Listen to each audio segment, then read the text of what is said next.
Tere, mina olen Merit Raju. Ma räägin sellel kursusel meditatsioonist.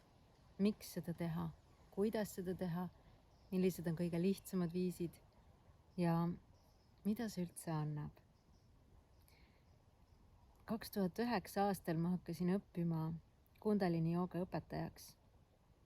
Ja 2021 ma töötasin välja juba oma joogastiili. Humming jooga või ümine jooga.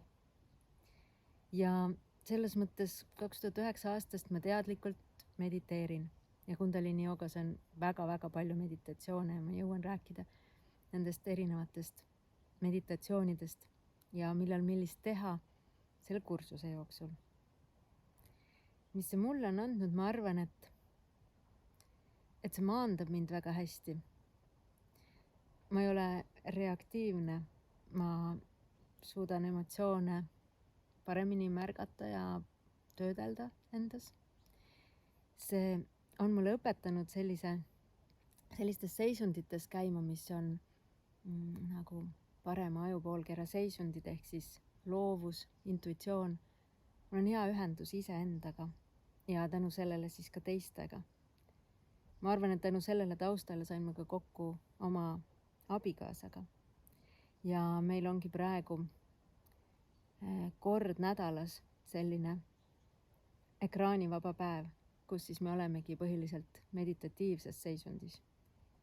Sest et mitte ekraanid iseenesest, aga sealt väga palju tulev intensiivne ja hakitud info.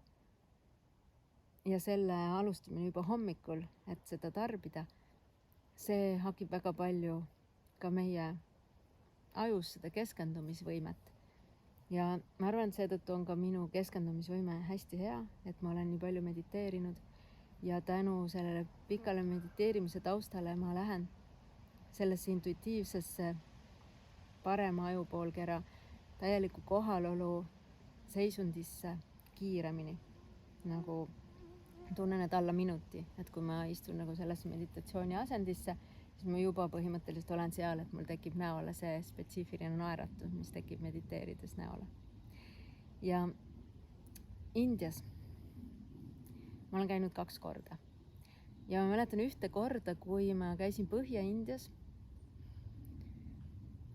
ja me ööbisime joogagrupiga, see oli nagu palverännak, sellistes India pühakodades, Põhja-India pühakodades, Sikhi pühakodades, mida nimetatakse kurdvaradeks. Ja see tähendas, et meil oli seal selline väike tasuline majutusvõimalus, aga seal oli vaestele täiesti tasuta ruumid, nagu saalid, nagu meeste saal ja naiste saal. Ja kui ma ühel hommikul möödusin meeste saalist, siis ma kiikasin sinna sisse, lihtsalt tahes-tahtmata, kui uks on lahti, siis võib tekkida selline mõte, et sisse vaadata. Ja seal oli palju rahvast, võib-olla 200, võib-olla 500 inimest. Ja ma nägin ühte meest istumas ja mediteerimas. Ja see oli minu jaoks hästi sügav kogemus, sellepärast, et tal ei olnud mitte midagi. Tal ei olnud peavarju, olualust, kodu, tõenäoliselt tal ei olnud raha, tõenäoliselt tal ei olnud süüa, tal olid ainult oma seljas olevad riided, see hõlstikene, mingi pambukene ja iseenda hing. Ja ta hoolitses oma hinge eest seal keset seda mäsu, nagu palju rahvast, väga intensiivne. Ja India on üldse väga intensiivne kõigile meeltele ja seetõttu ka, kui ma sattusin kuskile ka mingi pühakoja ümbrusse, kus oli väga-väga-väga palju rahvast, nagu eestlaste mõttes, no nagu laulupeo kõige tihedamas ummikus põhimõtteliselt seal laulupeo platsil.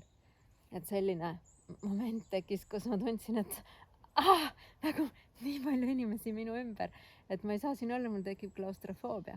Siis ma kasutasin seda sama, mida see mees seal vaeste saalis. Ma panin oma silmad kinni ja järsku kõik see ümbrus vaibus ja ma olin iseendaga. Ja kuigi mind tõugeldi veel siit ja sealt ja ma olin selle tõuklemise keskel, siis tänu sellele, et ma suutsin meditatiivsesse seisundisse kiiresti minna ma sain oma rahu ja endaga kontakti tagasi. Ja mediteerimine ei pea võtma palju aega ja see ei pea olema kuidagi lootuse asendis jalad põimitult või turbaniga. Sellest ma siin siis räägingi sellel kursusel sulle, kuidas seda teha tänapäevaselt, lihtsalt ja nii, et sa saaksid kõik need kasud ilma ennast kringliks keeramata.